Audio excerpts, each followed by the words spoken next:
Welcome to my channel Anutanu life styles. ಇವತ್ತು ನಾನು ಮಾಡ್ತಾ ಇರೋದು Chennai style mutton biryani. So ಪಾತ್ರೆ ಇಟ್ಕೊಂಡಿದ್ದೀನಿ, ಅದಕ್ಕೆ ಆಯಿಲ್ ಹಾಕ್ಕೊಂಡಿದ್ದೀನಿ, ಎಲ್ಲ ರೆಡಿ ಇದೆ. ಮಟನ್ ಬೇಯಿಸ್ಕೊಂಡಿದ್ದೀನಿ, ಎಲ್ಲ ಇಂಗ್ರೀಡಿಯೆಂಟ್ಸ್ ರೆಡಿ ಇದೆ. ಇವಾಗ ಮಾಡ್ಕೊಂಡು ಹೋಗೋಣ. ಅದಕ್ಕೆ 2 ಏಲಕ್ಕಿ ಹಾಕ್ಕೊಳ್ತಿದ್ದೀನಿ. ಹಿಂದೆನೇ ಆನಿಯನ್ ಹಾಕ್ಕೊಂಡು ಬಿಡ್ತೀನಿ.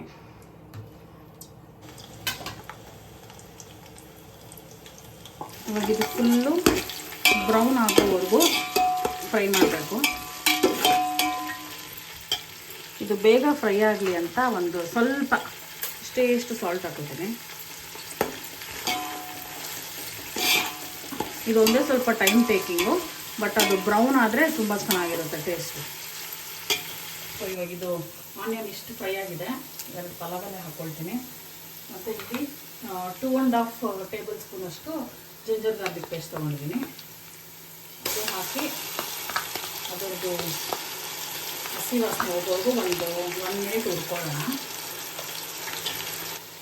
ಇವಾಗ ಇದಾಗಿದೆ. ಇವಾಗ ಚಿಲ್ಲಿ ನಾನು ನಮ್ಮದು ಟೇಸ್ಟ್ ಹೆಂಗೆ ಬೇಕೋ ಖಾರಕ್ಕೆ ಹಂಗೆ ಹಾಕ್ಕೊಂಡಿದ್ದೀನಿ. ಕೊತ್ತಂಬರಿ ಸೊಪ್ಪು ಮತ್ತು 1 ಹ್ಯಾಂಡ್ಫುಲ್ ಆಫ್ ಪುದೀನ ಇಷ್ಟು ಹಾಕಿ ಫ್ರೈ ಮಾಡ್ಕೊಂಡು ಇದು ಪಲಾವ್ ಎಲ್ಲನೂ ಹಾಕ್ಕೊಳ್ತಿದ್ದೀನಿ. ಅದೇ ಜೀರಾ ಸಾಂಬಾರ್ ರೈಸ್ ವಾಸನೆ ಬರುತ್ತಲ್ಲ, ಅದನ್ನು ಒಗ್ಗರಣೆಗೆ ಹಾಕ್ಕೊಂಡು ಇದು 1 ಮಿನಿಟ್ ಫ್ರೈ. ಇವಾಗ ಇದಕ್ಕೆ ಸ್ಪೈಸಸ್ ಹಾಕೊಳ್ಳೋಣ. ಹಲ್ದಿ ಪೌಡರು, ಸಾಲ್ಟ್, ಇದು ಕಾಶ್ಮೀರಿ ಚಿಲ್ಲಿ ಪೌಡರು. ಇದೆಲ್ಲನೂ ನಮ್ಮ ಟೇಸ್ಟಿಗೆ ತಕ್ಕನಂಗೆ ನಾನು ಹಾಕೋತಿದ್ದೀನಿ. ಖಾರ ಉಪ್ಪು ಎಲ್ಲ ನಿಮ್ಗೆ ಹೆಂಗೆ ಬೇಕೋ ಹಂಗೆ. ಇದು ಧನಿಯಾ ಪೌಡರ್, ಇದು ಬಿರಿಯಾನಿ ಮಸಾಲ. ಇವಾಗ 2 medium size tomato fine chop ಮಾಡಿದ್ದೀನಿ. ಅದನ್ನು ಒಂದ್ಸತಿ ಮಿಕ್ಸ್ ಮಾಡ್ಕೊಳ್ಳಿ. 1/2 ಕಪ್ಪಷ್ಟು ಕರ್ಡ್,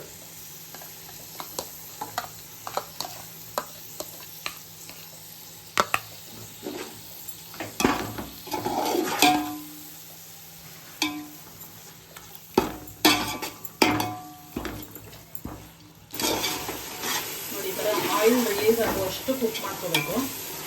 ನೋಡಿ ಮಸಾಲೆ ಎಷ್ಟು ಚೆನ್ನಾಗಿದೆ.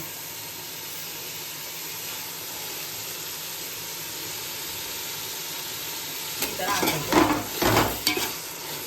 ಇವಾಗ ನಾನಿಲ್ಲಿ 1 kg ಆಫ್ ಮಟನ್ನ ಶುಂಠಿ ಬೆಳ್ಳುಳ್ಳಿ ಮತ್ತು ಖಾರದ ಪುಡಿ, ಸ್ವಲ್ಪ ಉಪ್ಪು ಮತ್ತು ಅರಿಶಿನದ ಪುಡಿ ಹಾಕಿ ಬೇಯಿಸಿಟ್ಕೊಂಡಿದ್ದೀನಿ. ಅದನ್ನು ಹಾಕೊಂಡ್ಬೇಡ, ಹಾಕಿ ಮತ್ತೆ ಕಲ್ಸ್ಕೊಂಡು ಯಾಕಂದರೆ ಜಾಸ್ತಿ ಹೋಗ್ಬಿಟ್ಟಿದೆ ಮಟನ್ ಇವತ್ತು. ಜೆಂಟಲ್ ಆಗಿ ಮಸಾಲೆ ಡೀಪ್ ಇದರಲ್ಲಿದೆ. ಈ ಟೈಮಲ್ಲಿ, ಈ ಸ್ಟೇಜಲ್ಲಿ ಮಟನ್ ಬೇಯಿಸ್ಕೊಂಡಿರೋ ನೀರು ಹಾಕ್ತಾ ಇದ್ದೀನಿ. 1, 2, 3 ಗ್ಲಾಸ್ ಮಟನ್ ಬೇಯಿಸಿದ ನೀರು ಹಾಕ್ಕೊಂಡು, ಇದು 1 kg ರೈಸ್ ತೊಗೊಂಡಿದ್ದೀನಿ. ಅರ್ಧ kg ಬಾಸುಮತಿ, ಅರ್ಧ kg ನಾರ್ಮಲ್ ರೈಸ್. ಅದಕ್ಕೆ 8 ಗ್ಲಾಸ್ ನೀರು ಹಾಕಬೇಕು, ಬಟ್ ನಾನು 7 ಗ್ಲಾಸ್ ತೊಗೊಂಡಿದ್ದೀನಿ. 3 ಗ್ಲಾಸು ಮಟನ್ ನೀರಿತ್ತು. ಇದು 4 ಗ್ಲಾಸು ಬಾಯ್ಲ್ ಮಾಡೋಕ್ಕಿಟ್ಟಿದ್ದೆ. ಬಾಯ್ಲಿಂಗ್ ವಾಟರ್ ಹಾಕ್ಕೊಳ್ತಿದ್ದೀನಿ. ಇದು ಕುದಿಯೋಕ್ಕೆ ಸ್ಟಾರ್ಟ್ ಆಗಿದ ತಕ್ಷಣ ಅರ್ಧ ಗಂಟೆಗೆ ಮುಂಚೆ ನೆನೆಸಿಟ್ಟಿದ್ದೀನಿ ಅಕ್ಕಿ, ಅದನ್ನು ಹಾಕ್ಕೊಂಡ್ಬಿಡೋಣ. ನೆನೆಸಿ ಸ್ಟ್ರೈನ್ ಮಾಡಿ ಇಟ್ಕೊಂಡಿರೋ ಅಕ್ಕಿ ಇವಾಗ ಬಿರಿಯಾನಿಗೆ ಹಾಕ್ಕೊಳ್ಳೋಣ.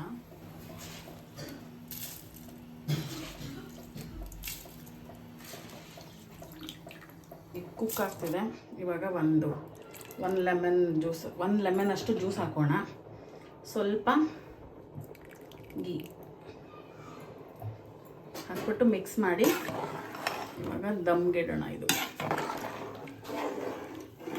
ಕೆಳಗಡೆ ತವಾ ಇಟ್ಬಿಟ್ಟು ಮೇಲೆ ಪಾತ್ರೆ ಇಟ್ಟು ಅದ್ರ ಮೇಲೆ ಏನೋ ವೇಟ್ ಇದು ದಮ್ಗೆ ಇಟ್ಬಿಡೋಣ.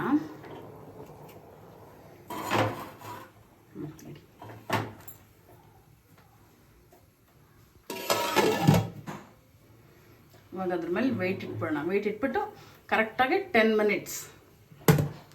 C you after 10 minutes. ಇವಾಗ ಇದು ಆಗಿದೆ 15 ಮಿನಿಟ್ಸು. ಇಷ್ಟು ಟೆಂಪ್ಟಿ ಆಗಿದೆ. ಸ್ಮೆಲ್ ತುಂಬ ಚೆನ್ನಾಗಿ ಬರ್ತಾ ಇದೆ. ಸೊ ಇದನ್ನು ದಮ್ ಹೊಡಿಯೋಣ.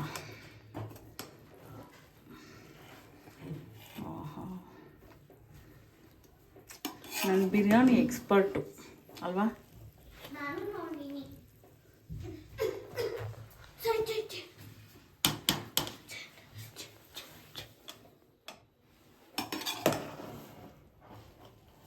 ಹಾಯ್.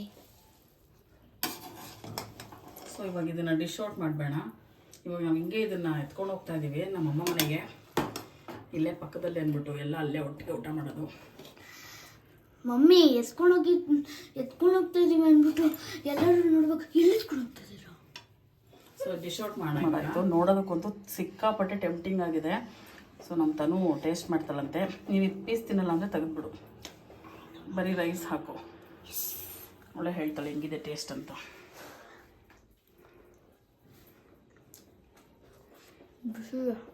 ಬಿಸಿ ಇದೆ ಅಂತ ಗೊತ್ತು. ಚೆನ್ನಾಗಿದೆಯಾ? ಚೆನ್ನಾಗಿದ್ದು ಬಿರಿಯಾನಿನ ಟ್ರೈ ಮಾಡಿ. ನಮ್ಮ ಚಾನೆಲ್ನ ಸಬ್ಸ್ಕ್ರೈಬ್ ಮಾಡಿ, ಲೈಕ್ ಮಾಡಿ, ಶೇರ್ ಮಾಡಿ. ಬಾಯ್.